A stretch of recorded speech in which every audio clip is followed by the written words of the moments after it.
So, hi, my name is Marlene. I'm an architect dedicated to earth and architecture, which is about studying, understanding and utilizing earth or mud, clay as a building material and as an economically, socially and environmentally sustainable way of living. And this is something that I'm really passionate about, and it's a huge honor to be able to work with a material that has been used at least since 8000 BC. So it's a big technology and it's a testimonial of our ancestors' wisdom and their understanding of nature as a wholesome system. There are several challenges, but the main root, I would say, it's the fallacy of having modern architecture as a way for sustainable development and thinking that standardized solutions and materials will provide a correct answer for our needs, and the prejudice surrounding earth and buildings. So even up to these days, between 30 and 50% of the world population still live or have a daily contact with earthen buildings. And in the form of houses, mosques and other religious buildings, cities. We have low-rise cities and we have cities with high-rise buildings in the middle of the desert. So a lot of people still live in these places. But then we have two realities. In rural areas, these buildings are being replaced by concrete buildings because they are the modern thing and the way to go. And what's happening is that people are like, this seems very innocuous. You're just replacing your mud house, your earth house with concrete, but you are jeopardizing not only the health, because these are not healthy buildings, but in rural areas, this compromises the economical system and the development system, local development, because it's all about local materials, local craftsmanship, and all this disappears. So that's a huge problem. And then in terms of urban areas, which actually just represent about 3% of our land surface, they take about 75% of our natural resources. And again, there's the understanding that concrete buildings are the way to go, and that those have a carbon emission that is just too much to be sustainable.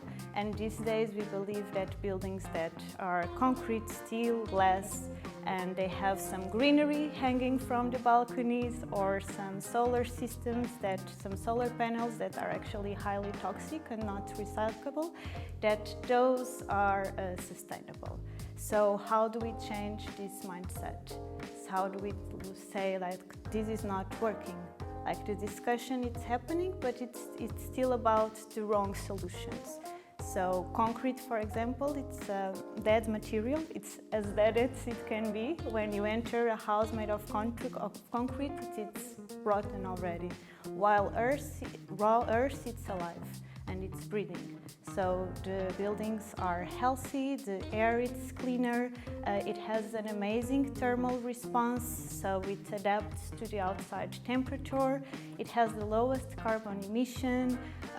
When well designed, it suppresses the use of air conditioning. It can be used in all climates, almost all climates, and combined with other systems like timber, it can be used in cities with high-rise buildings.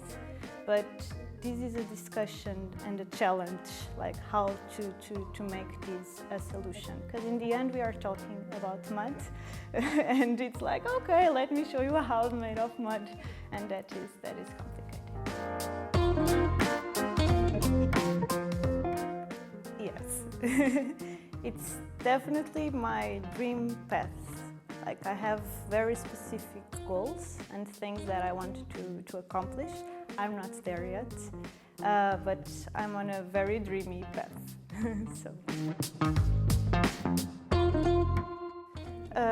By coincidence and in a completely unexpected way. like every great love story starts like that. So I was working in a restoration project in Germany. We were working on a huge house in need of several types of work in timber, surface restoration, and the structure was wood and it had earthen infills. And we were plastering the walls with clay. So I ended up on that task, plastering the walls, it's giving the outer layers of coating, and it was clay. So I entered this room with all brownish, a very specific scent, very, very unique. And the craftsman told me like, okay, now you have to mix these things and start throwing it to the wall. And it was my first experience touching the material, and I fell in love immediately. So it was really, really, really love at first sight. And I was lucky enough to be working with an amazing master. He had traveled like the world, lived a very crazy life, and he introduced me to the main architects that I had to study in order to learn more about earthen architecture. And the funny thing is that from that very specific moment on, everything kind of fell into place. I left that project completely like, I've met like the thing in my life. And when I was in the airport, I received this email out of nowhere about the a course in Iran to learn about this city all made of earth and the restoration of a city. And I just went there, and then I've met people who told me about the earthen architecture school in India, so I went there, and everything has been just falling into place, which is cool. Well, actually I didn't decide. Working remotely, it's a very thing of the circumstances. So because this work, it's very present and tactile, and I have to go project to project. But now I'm kind of stuck here, so I had to find a plan B and other things because, again, I cannot go to projects at the moment. So I found this plan B and things to do remotely. But I didn't choose, I had to deal with it. The thing is, I could live in many places, and I really love to travel and get to know new cultures and new people. That's a huge thing for me. But in the end, Portugal, it's home, and it's the place that I want to settle in someday, not for now, someday. And I think it doesn't matter where you are in the world. At some point, you just miss our, little things, and the sun and the light and the food and our way of feeling things, and saudade. So it's a place to come back to.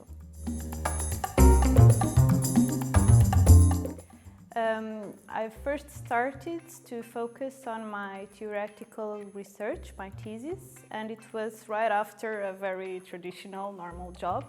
So I felt like I needed the routine to, leave the house and go to work.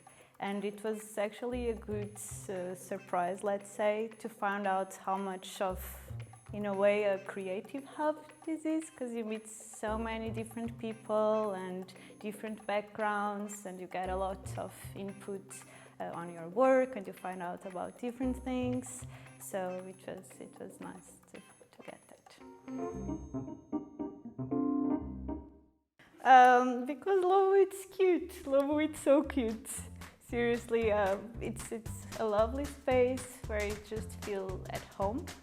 And I was one of the first co-workers, so it's a joy to see it grow and to be part of the pack.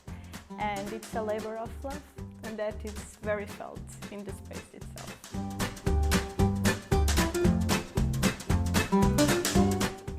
Então vá, vamos a isso. Tem que ser.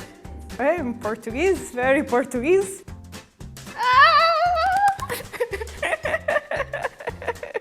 Ok. Não quer mais ser famoso. Que falha muita coisa ali dentro. Até com o público não ajuda, minha senhora. Mas se a pessoa se enganar, repete essas coisas. Okay? Olha para onde? Marlene, My name is not Marlene. Ok, recomeça. Não me chamo... Não, Marlene. Marlene. Por causa do inglês. And it's... Ai, estou a ficar nervosa. Aproveita-se alguma coisa? Posso começar?